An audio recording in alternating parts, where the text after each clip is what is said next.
Hey guys, Andy here from Mediocre Hobbies coming at you with something very cool, the Vizzik Skour miniature. Now, usually I record all of these intros, outros, all those kind of bits and pieces when I am finished painting the miniature. But as it currently stands, I am not finished painting the miniature. I'm about halfway through. Why am I coming to you now at the beginning of this video talking to you about something that isn't finished or whatever? So basically what's after happening is I'm about halfway through painting this beast of a model, and I absolutely hate what I've done so far. It's just not working out for me. And I was getting disheartened and I was getting annoyed and I'm short on time. And I was thinking to myself, okay, what other video can I do to fill in this block of time and move on? And then I decided, you know what? No, that's not what we're going to do here today. What I'm going to do is hopefully show you guys some quick, easy, and effective ways to turn a miniature that you are not enjoying around and make it look like something. If you don't love, at least it's possible. At least it's a nice enough miniature for you to have in your collection, to use on a tabletop and to get games with. Obviously, Vizzik Skour is going to be quite an expensive miniature when it comes out, so having a model like this be ruined for you can be quite demoralizing. Another thing about stepping away from it for a while, some people think that's the right thing to do. You're like, okay, if you're not enjoying painting this, you're about halfway through, just step away from it for now, go paint something else and come back. I don't think that's a good idea, because I think what it will become this ugly model sitting up on your shelf that you will never want. You'll never have the urge to go back and complete. You will just have it ticked off in your brain as something you did and it didn't work out. It's gone, forget about it. Whereas if you just power through and get that miniature done past that ugly stage to something that you like, then I think you'll be better for it. So that's what we're gonna try and do in today's video. Like I said, I got the model about halfway done now and I'm very not happy with it. So the second half of this video is of course gonna be me trying to fix this piece up. So yeah, let's see how that goes. Before I get into it though, just a big thank you to everyone out there that supports me in all those little ways, whether it be liking the videos, commenting on the videos, or being subscribed to the channel. Those three little things really do make a huge difference. And of course, if you want to help in a bigger, more practical way, there's things like access to Patreon and becoming a channel membership. They're all linked down below as well. So they're the things that keep the lights on and the cameras rolling. So without those, we could not continue doing this. All right, guys, thank you so much for listening to that little rant at the beginning of this video. Let's dive in. You'll see the first half of me making an absolute mess of this miniature. Well, actually, it starts going really nice, and then it goes downhill really fast. And then we're going to cut, and then we're going to come back, and then I'm going to see if I can fix this miniature. So let's see. So this is the Vizzik Skour model, the beautiful new kind of centerpiece miniature Games Workshop has released for the new Skaven, for the new edition of Age of Sigmar. So absolutely stunning beast, and I did really want to give him a really nice job. And honestly, for the first kind of couple of stages, he was looking really nice. I was really happy with him. So I gave him a spray of Chaos Black and then gave him a spray of a bright gray to begin my contrast process. I did a video last week showing you guys how I spray things, so if you're curious about how I actually did that, I will link that video as well so you can kind of follow along. So as you can see, what I'm starting with here is the Skeleton Horde contrast paint, because I've read a lot of novels with Skaven in them, and I know that in Skaven culture, being an albino rat is basically about as powerful and as blessed as you can be. So I decided to make this beast of a miniature also albino. So I started with a really kind of darkish beige color. And then my plan was to dry brush up through a bunch of the nice skin tones and basically get the skin to completion before I even add any contrast to any other parts, just because I knew I wanted to dry brush it and I wanted it to be nice and smooth and didn't want to worry about all the other areas to hit. So we went in with, like I said, that Skeleton Horde and gave it that a coat across all of his exposed skin, which isn't as much as you might think. He is wearing lots of robes and lots of armor and stuff like that. And then we started the dry brush process. So I'm using some of the Tooth and Coats range of paint. There is a conversion chart to swap these over to Citadel paints if you want to follow along and try and get one of these models to look like I did, which is a bizarre thing for me to say after the beginning of this video where I talked about how such a poor job that I did on this guy. But I do think I managed to pull it back and give a fairly decent miniature by the end of it. Well, we shall see, I guess. So like I said, we started with the ivory color. And we dry brush this across the skin. We're using the Artist Opus brushes, really soft, rounded tips. They do give a really nice, smooth transition to the paint. No brush strokes or anything like that. Dry brushing is a whole other technique in itself. It is a nice thing to do, and it is just a skill you need to learn and practice. And if you do it, you can really get some fantastic results. Okay, so I didn't want it to look like super pale. So what I did was I mixed Berserker Bloodshade 50-50 with the paint and some water. and applied that as a coat all over his skin. I didn't do the fur bits hanging down. I am going to leave them the kind of gaunt white color. It's an albino. His entire thing should be white. But obviously the warmth is coming from like skin underneath it, which isn't going to be there for those like thick furry parts. But like his whole snout and around his eyes and all those kind of stuff are going to get it. And across his back, you're going to get that in as well, but just not, like I said, with the clumps of fur. When that was done, we jumped over to a trooper white, so any white will do. And we gave it an even lighter dry brush across all of the skin to give us a really nice smooth transition between all those colors. We're going to build up depth in the tone of his skin. And that's going to finish off that albino skin for me. Obviously, we're doing it across the entire miniature, all the skin bits that are affected. You can see how subtle this is, but how it is indeed catching all of the raised edges and highlighting it really, really nicely. You can see the right hand side is dry brush, that white, and the left hand side is not. And you can actually see quite a nice difference here. Just to follow along and make sure that I get all the other bits of exposed skin. If there are bits that are like armpits and other bits that are like kind of tucked away, they can be left in shadow, so you don't have to really worry too much about them being hit fully with that dry brush. Snakebite leather is another coat that went really well, so I decided to use this as a base coat for his robes. And the robes are broken down really nicely because it's a patchwork design of like different raggedy cloth bits. Which means that when you're contrasting, you can just focus on one of those kind of raggedy parts at a time. Make sure you get a nice smooth coat on that. And then move over to the next raggedy bit and it's going to look awesome. So I did that. I took my time and I made sure I got a nice smooth coat of that color across all of his robes. Not his scarf thing, although I'm kind of regretting that now. But we will get to that a little bit later. But because we're going panel by panel, we can literally remove all the excess and make sure we do get a really smooth coat. The reason I chose this color is in my head, I was trying to avoid having this miniature linked to any specific clan of Skaven. I wanted him to be this unique standalone piece as he is meant to be. He's not supposed to fight alongside any specific clan in the Skaven world. But I kind of quickly, I don't know, changed my tone when I got to about this stage. Because I was like, okay, he kind of looks like Clan Skyr at the bottom, so you know what, why don't I do like a mixed one? So like the cloth going around his neck, let's do that in the green for Pestilence. And then what we'll do is we'll give him the red armor for like the standard Verminous style color scheme for like warlike clans. And that way he'll like incorporate a little piece of each of the different clans into his scheme. And that means he will blend into an army which has all those different forces fighting in it. At least that was the genius idea that I had. And this was the beginning of the downfall for me, because as soon as I put this green on, in fact, it wasn't even as soon as I put it on. I applied it, and whilst I was applying the whole thing, I thought it was going well. It's just the more colors that I added, the more it kind of just didn't work together, and I started to get a little bit disheartened. But I'll explain that to you kind of more in depth as I go through it. Like I said, the green didn't really throw it off too much. But if I could go back and repaint this guy now, I would have done it the same color as the trousers, the snakebite leather, and just kept all of his cloth a really muted tone. Flesh Tears Red was the base coat of choice for all of his armor. Like I said, we're going for the traditional Skaven warlike clans, which wear red lacquered armor. And obviously this guy has lots of armor plates. Even his like his belt is just loads of different intersecting pieces of armor plate, and then he's got a huge amount of it up over his shoulders and going down the front of his chest. So we're going to take a few minutes to make sure you get all of that base coated in really nicely, really smooth. And even when the red was applied, it wasn't too bad. Like my brain still wasn't telling me that this was a disaster yet, but I was starting to get the feeling that something was a little off and that I might have to do something about it.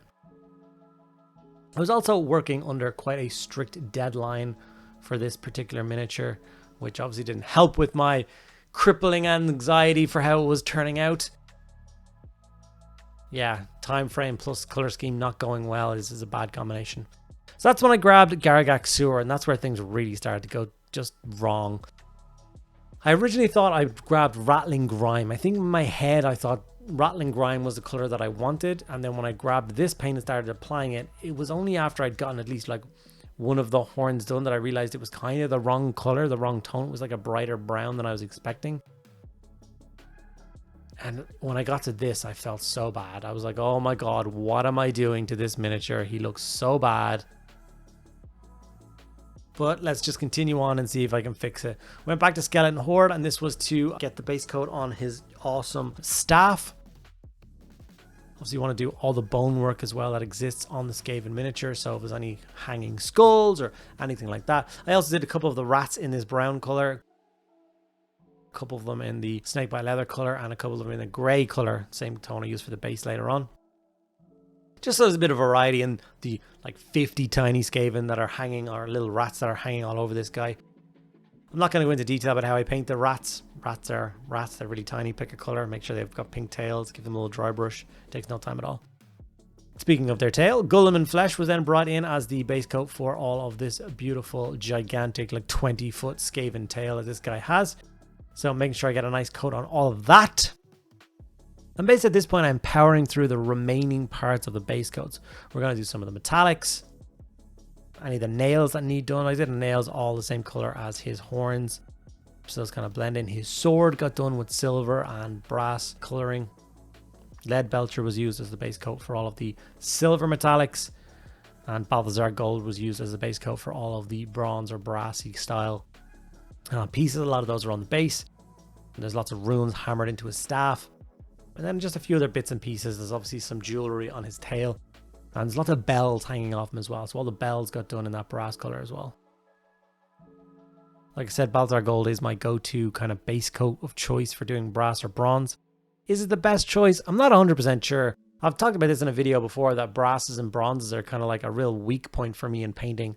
And I really do need to, get myself together and do a full class kind of teaching myself how to use those tones and get those metallics done properly.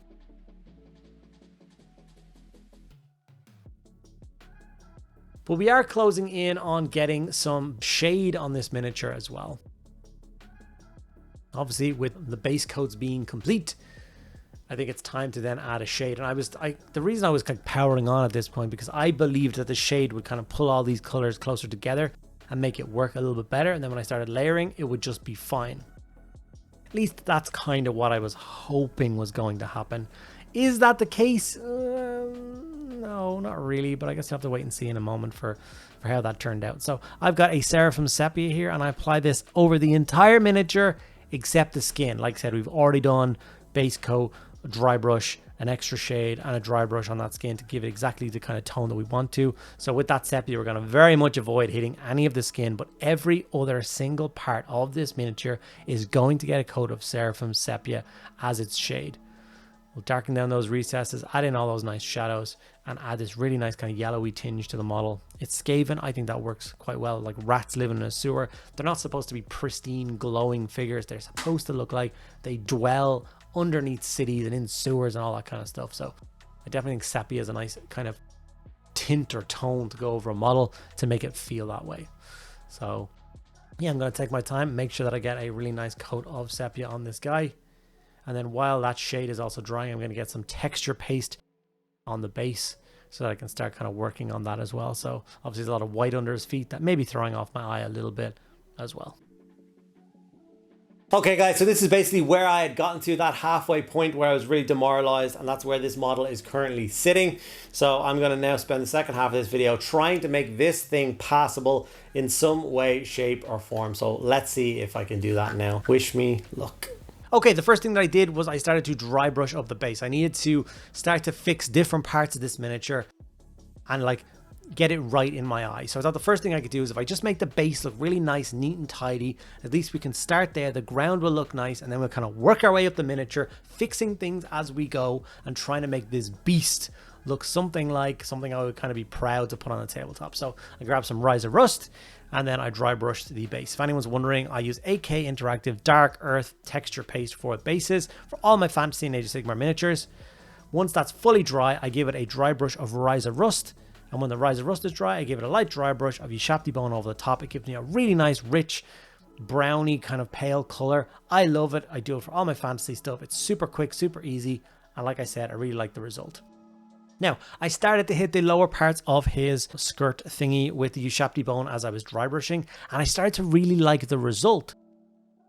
So I decided what I would do for myself is I'm just going to keep going. So while the Yshapti Bone was on the palette and while the dry brush was in my hand, I decided to follow through and dry brush up all of that cloth and all that material from his waist down with Ushabti bone to see if that skeleton horde contrast would look nice. Kind of dry brushed up after the sepia, and it did. It looked really nice. And like even seeing the base tidied up and started to see that cloth turn into something looking really nice, started to kind of boost my confidence a little bit. Okay, maybe I can turn this piece around. Maybe I can get it looking nice. And I think that's a really important thing. We're not all going to get our miniatures right all the time. It's just a fact. You're going to get things wrong. I've gotten things wrong before and I've stopped painting them and I've never picked them up again. And that's something that I'm trying to avoid. If I ever do something wrong these days, I really do try and power through, get it done, get it fixed, get it sorted, because I know I won't go back to it. It's just that simple. Nurgling Green, I dry brushed across obviously all of the Plague Bear Flesh and sepia washed cloth around his neck. Now, although the Plague Bear Flesh I think really does help with that green, it adds a nice pallid tone to it. It kind of makes it blend a little bit better into the rest of the miniature. It's not so kind of gaudy and standoutish. So like, I'm happy with the final result of it, but if I could go back and change it to the same color as his pants, I would 100% do that. Like 1000%. If I could remove that piece entirely, I would, and just have him kind of samurai from the waist down, and then it goes up to his like torso and then armored shoulders. I think that would be better. I actually don't like the scarf piece on this miniature. That only came to me now as I'm speaking into the microphone. I realized that I wish that part wasn't on it.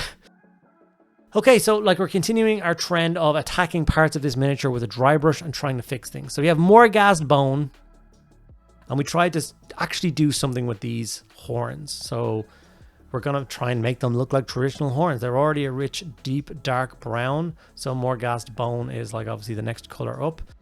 And when that's dry, then we're obviously going to go into Ushabti bone and give those parts an even lighter dry brush, try and pull those details out. Did this work? Is this the right thing to do? Is this going to make these horns look nice?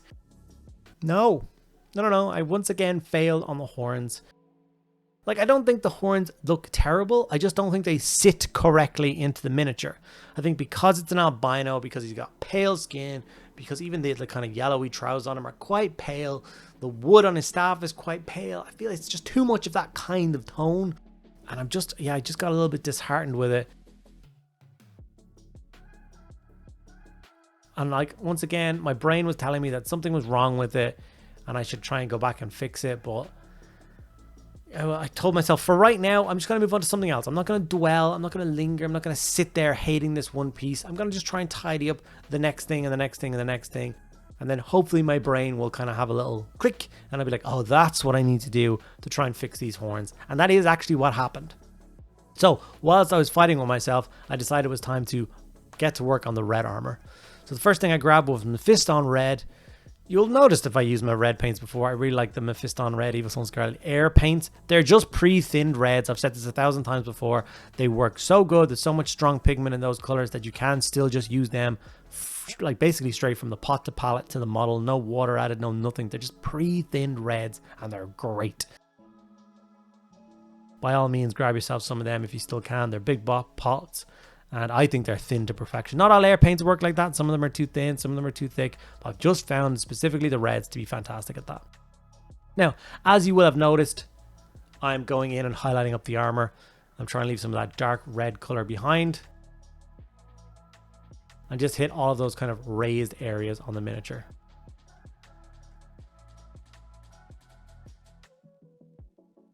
Evil Sunz Scarlet was then brought in. It's to do exactly the same step again, but just less.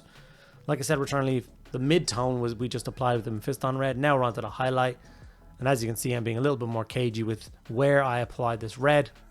It's just supposed to be for the kind of brighter standout areas, the sharper points, and the bits that are going to get hit by kind of like the most light, if you will get hit with that Evil Sunz Scarlet. Obviously that shoulder pad piece was quite a prominent front piece, so quite a lot of that's going to go red.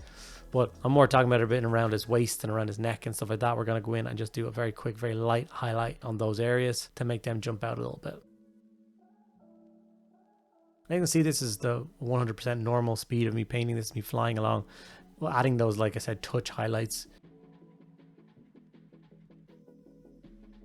Now, I break out Rattling Grime. I've said enough is enough with these horns. They're too bright. It's time to darken them down. So I treated all the work I did on the horns so far as basically like a prelude, like it's like I prepared it like slap chop. And I just hit the entire thing with Rattling Grime. Obviously, it's going to darken it down quite well, but because of all those tones underneath it, it's going to highlight it itself. I won't need to do anything, or at least I choose not to do anything after I apply the Rattling Grime.